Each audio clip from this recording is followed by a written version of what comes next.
Hey everyone, it's Wilmer from the Game Academy. In this episode, now that we've covered the very basics of ECS and DOTS, let's try to put everything together and start making some gameplay. By the end of this tutorial, you'll be able to hook up input from a keyboard, and by extension, really any input device, to your ECS systems and drive around a simple vehicle.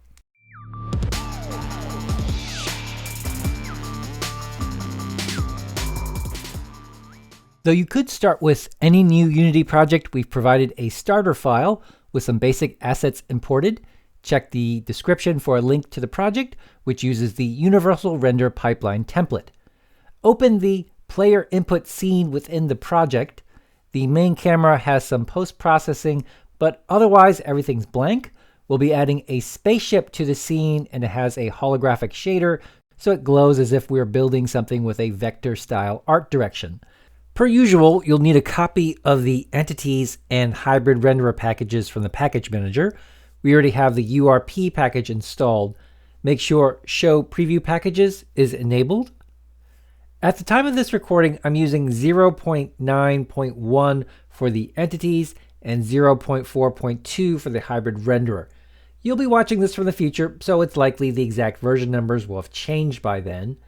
To make sure that the packages work together, I'm going to import the HybridRender package first. Because it depends on the entities package, the PackageManager will automatically import entities as well. And just a reminder, you should check your dependencies. Ideally, you'll have a nice check mark next to each one. If you get any errors in the console, make sure that you resolve those before moving on. Sometimes importing the packages in a different order creates some conflicts. Just adjust your package version numbers as needed to fix those. Back in the actual project, our scene is pretty empty except for a camera. This is a top-down scene looking at the XZ plane. The camera is orthographic at a slight angle. In the prefabs folder, you should have a little 3D mesh representing a spaceship. Let's drag that into our hierarchy, and you can go ahead and unpack it completely. We don't actually need it to function as a prefab. This is a DOTS tutorial, so we want to convert this nice glowing game object into an entity. Now we could use the convert to entity utility that we used before, but instead let's use Unity's SubScene workflow. Right-click over the space fighter and select New SubScene from Selection.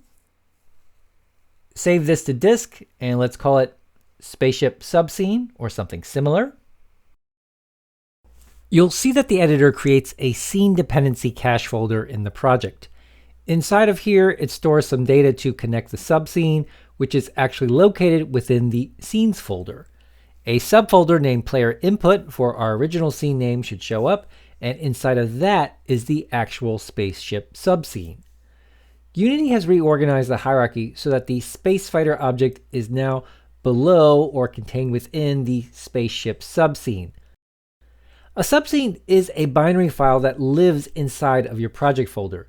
The editor is reading from this file using a special connection called a live link. If you enter play mode, anything contained within the subscene is treated as an entity at runtime. The subscene is optimized for memory already. When you load or stream the contents of a subscene, Unity doesn't need to alter the RAM very much, making it really very efficient. It's ideal for storing a lot of entities, even though in this case we're just dealing with one, which is our player's spaceship. If you had a large environment, let's say you were building a virtual city, you could break it down into smaller subscenes. Now you can make changes to each subscene separately just by double-clicking the subscene in the project, and then that will load the subscene by itself. Or you could go back to our player input scene and then modify the subscene from within there. Check or uncheck the little box next to the name of the subscene so you can either edit or hide its contents. If you make changes, a little asterisk appears next to the subscene. Just save the file normally, and you'll save your changes to the subscene as well. If you go to the entity debugger, you'll see that we have two entities created during this process, a scene and a scene section. Those are just used to establish the live link to the subscene. If you enter play mode, we get our world time per usual, and then our spacefighter appears as an entity in the destination world. And basically our ship is now represented as an entity. Now we just need to add some data and logic. We need to store two main types of data to make our ship move. The first is our input. In this case, we'll be driving our ship using the keyboard. Thus, our first piece of data, the input data, will just hold a bunch of keystrokes. Next, we'll translate those into simple integers that can be used to indicate which direction our ship should travel. We can also track some floating point values for the ship's forward speed and how fast the ship can turn, and together with the input direction, these will permit our ship to fly around the screen. Let's work on the keyboard input. Our project already has a data subfolder under scripts. Create a new C# script in there called InputData. This will be our first component. Let's go ahead and edit that in Visual Studio. Clear out the extra lines at the top. We don't need those. And then we can add a using Unity entities line. Now this will implement IComponentData, and it needs to be a struct, not a class. Then add a generate authoring component attribute and clear out any remnants of start and update. For this exercise, we're going to stick with the old input system just for simplicity, but you could easily adapt this to the new input system. The new one is more flexible and maintainable, but does require a little bit more code up front. And I'm just going to keep things simple and then just define some public key codes the old-fashioned way. We're going to have 4 key codes that represent the up, down, left, and right keys. If you wanted to use a gamepad or controller, you could also define a couple of strings for the horizontal and vertical axes. We're not going to do that, but if you wanted to, you could, and you would do it here. Again, we'll just stick with the basics, our 4 input keys. Back in the editor, create another C# script to hold our MoveData. This will define a few parameters that we'll need to pilot our ship. MoveData, and edit that in Visual Studio. Per usual, ditch these lines up here. Instead, we're going to add using Unity entities. And we'll also need using Unity mathematics. MoveData must be a struct and not a class, and we'll implement IComponentData instead of inheriting from MonoBehavior. We can remove start and update and make sure you add the generate authoring component attribute. Declare a public float3 called direction. Float3 we get from Unity Mathematics.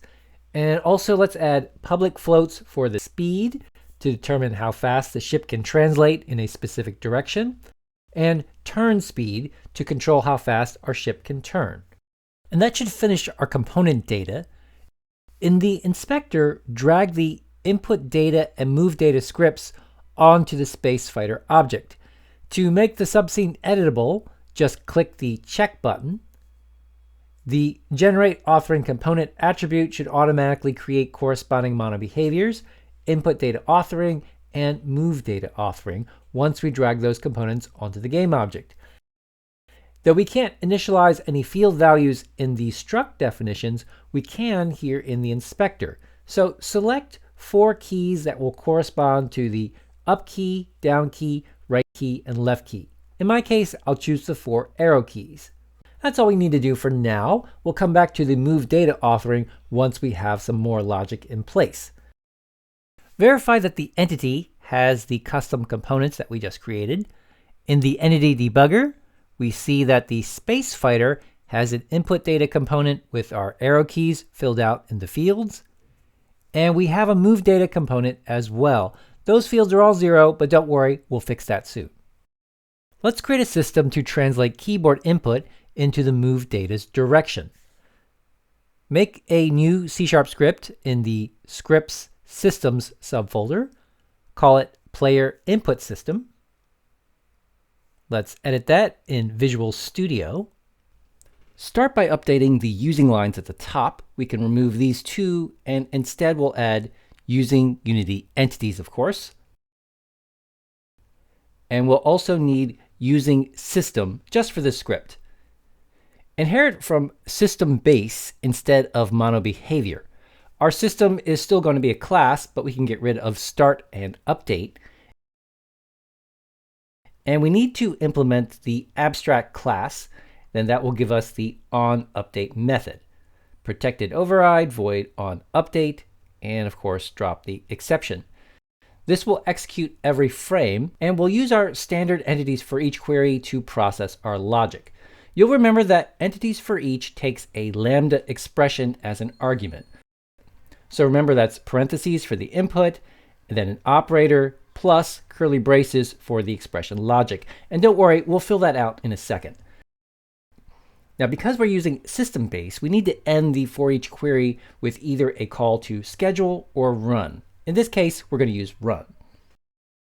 It's easier for me to read it like this, so I'm going to format it with the input parameters at the top and the expression as separate lines.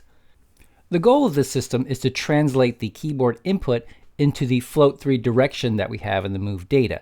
So it's going to look like this. If you hold down the right arrow key, it will turn into a float3, 1, 0, 0, up is 0, 0, 1, and so forth. For our input parameters, we're going to reference the custom MoveData and InputData components that we just created. Pass those in as parameters, MoveData, MoveData, and InputData, InputData. We can be a little more efficient with our memory. We're only reading the input data in this case and not writing to it. So we can mark the input data with the in keyword instead of ref. Just make sure that your in parameters are all at the end of the argument, or else you'll get an error. Now we need to figure out the logic inside of the expression. Because we're using the Unity Engine resource, we can use the input class's getKey method to read the input data's key codes. That returns a Boolean. For example, I could do this. Bool is right key pressed, and set that equal to input getKey, and here we pass in the input data right key. If we're pressing the right arrow at runtime, then this is true, otherwise it's false. Now, it would be handier to have this as a number rather than a Boolean. For example, we could set the MoveData direction x equal to 1 or 0 instead of true or false. You have a couple of options in C# to change a Boolean to an integer. Because we're using the system resource, we have convert to int32 at our disposal. Just pass in a Boolean to handle a conversion. And then we just have to repeat this for the left, up, and down keys. And I'll just speed through this. You can store all the input get keys in some Booleans and then run convert to int32 to store them in their respective directions. Now, the only difference is that we subtract the left key and the down keys from their respective axes. If the right key is held, the direction x is +1. If the left key is held, then the direction x is -1. Now, if for some strange reason you hold both keys, it's the same as holding neither of them. They would cancel each other out, and the direction x would be 0. If you don't like the system convert to int32 method, you can also use the ternary operator. So we could just rewrite the same logic, just like this. Now, it runs about the same speed as convert to int32, so it's tomato, tomato, just pick whichever suits you. Because we're using the input class from the Unity Engine API, we need to run the results of our query rather than scheduling it. Certain things like input and static references to time delta time need to happen on the main thread. Using run guarantees that. Now, if you try to schedule this on a worker thread, you'll get an error. So we're just going to use run. Now, once we save this, our system is live and it's time to test it. In play mode, select the Spacefighter entity from the Entity Debugger window. In the inspector, you should see its fields for the input data, and below that should be the move data. Press the 4 input keys, and we should see the fields change between -1, 0, and 1, depending on what keys are pressed. And you can hold down 2 keys at once, and that will allow you to create a vector in any of the 8 compass directions. Once we have the input keys converted into numbers on the move data, we can actually translate the spaceship around. Create another C# script in the Systems subfolder, and let's call this PlayerMovementSystem. Edit the script. Add some using lines at the top, using Unity entities, using Unity mathematics, and using Unity transforms. Again, we will inherit from system base rather than amount of behavior. Remove these start and update methods. Instead, we're going to implement the onUpdate, and you know the drill. Protected override void onUpdate. And inside of here, we'll get a reference to time delta time, and we'll save that as a float. This stores how much time has elapsed from the previous frame. We still have access to the main thread inside of onUpdate. We'll use the float delta time just in case we need to Jabify the logic later. Use your entities for each query, and again, this takes a lambda argument, parentheses, operator, curly brace, and we can either run or schedule this. We only have one thing in this scene, so I'm just going to run this on the main thread. We want to apply this logic to our player entity, which has a translation and MoveData component. So let's use those as input parameters. We'll have a translation, I'll call it pause, and a MoveData, we'll just call that MoveData. We should only be changing the translation. The MoveData is read-only in this case, so we can use the in keyword instead of ref. Inside the curly braces, we just need a couple of lines. First, we normalize the MoveData direction. We need to do that to avoid traveling slightly faster in the diagonals. Normalizing will scale our direction float 3 to a magnitude of 1. And we'll use the Unity Mathematics math class. And you can choose either the normalize method, or I'm going to pick normalize safe. That prevents any occasional weird, not a number errors when I pass in the MoveData direction. Then we figure out how much we move for one frame and add that to the current translation value. Increment the pause value, and we'll multiply the normalized direction by the MoveData's speed. We only want the displacement for one frame, so we're going to multiply again by the delta time variable. Essentially, we take the input direction from the keyboard, we calculate how much we displace for this particular frame, then add that to the current position's value, and we're done. Save the script. In the editor, we should now have the means of moving the player. Select the space fighter and give the MoveData authoring a decent speed value. Let's try something like 10. In play mode, use the arrow keys to move the spaceship.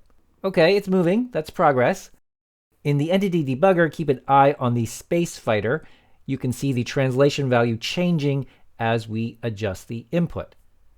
Okay, it's working, but it really needs to turn and face the direction toward where it's moving. Otherwise, it looks really odd.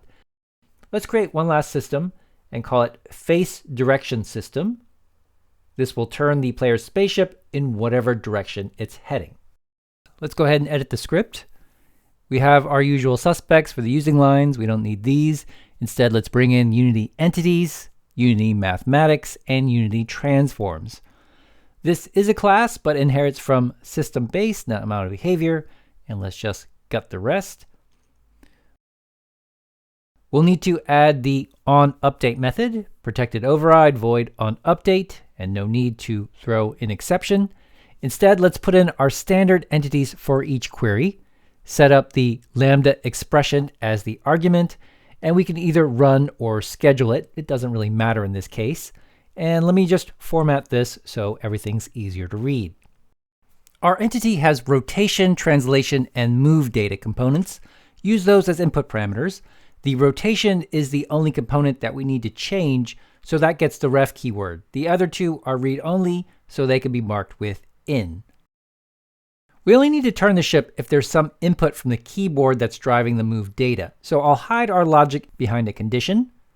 If the MoveData direction is not equal to float30, and let's not forget the bang symbol, we're only going to do something if we have some input, otherwise this will do nothing. And we'll use the Unity Mathematics library to convert the keyboard directions into a rotation. And let's store this in a quaternion. Quaternion target rotation equals, and those of you familiar with the classic Unity API know that you can convert a vector to a rotation using quaternion look rotation. Unity Mathematics has an equivalent method, lowercase quaternion look rotation. We pass in a direction that we want to convert, and then a vector that represents the up or y axis. Again, we'll use the equivalent from Unity Mathematics, which is math up. In the event you get any weird results from look rotation, there's an alternate method called look rotation safe that squelches some errors. And it should be rare that we get that, but let's try the look rotation safe just in case. And basically that's our target rotation. And now we need to blend between the spaceship's current rotation and this target one. And we'll do that with math slurp, or spherical interpolation. You slurp from a starting rotation, that's rot value, toward a rotation that you want to be at, and that's target rotation. And then you pass in a parameter that represents how much you want to blend, and that will be the MoveData's turn speed. It's less of a speed than it is a percent. 0 means 0%, which would be our starting rotation. 1 means 100%, which would be completely our target rotation, and we probably want something in between. If you used something small, for example, let's say 0.1, each frame you would blend 10%. You would never actually reach the target rotation, but the ship would be constantly turning and moving, and you won't really notice when the angle gets really, really close. Anyway, save it, and let's just try some values. In the MoveData authoring component, let's modify the turn speed fields. So I'll try a value of about 0.1 for the turn speed. Now remember, the turn speed is always a blending parameter. It really should be a value between 0 and 1. Unlike monobehaviors, I can't add a range slider attribute in the script, so you'll just need to remember that. Enter play mode, and look at that. Our ship now turns to face whatever direction it's moving. This is not a great player controller by any stretch of the imagination, but we have successfully hooked up our keyboard input into player movement, however modest. But don't worry, we'll expand on this in a future video. Anyway, that's all for this episode. Remember to sign up for the mailing list if you're interested in the full DOTS course. Just follow the link in the description. Again, thanks for watching. This is Wilmer. Until next time, I'll see you in the Game Academy.